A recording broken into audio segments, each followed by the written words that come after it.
সরষের দানা পুঁতে কি হবে? কেন, বড় গাছ হবে আর গাছ ভর্তি ঢেঁড়স হবে। আইডিয়া। আরে এ আবার কোথায় যাচ্ছে?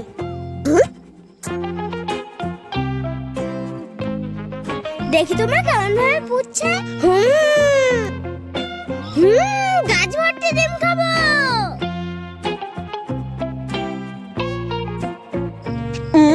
অঙ্কন ওখানে কি বুঝছে? এই তুই ওখানে কি করছিস রে? মা আমি এখানে ডিম পড়তেছি, ওই যে গাছ ভর্তি ডিম খাবো। খাওয়াচ্ছে তার গাছ ভর্তি ডিম, শালা মানুষ খেতে পারছে না, ও মাটিতে পড়ছে। শালা অসভ্য ছেলে, মাটিতে পড়ছে ডিমগুলো। ও মা, দেখো কি করেছে, অসভ্য ছেলে একটা। হা হা রে।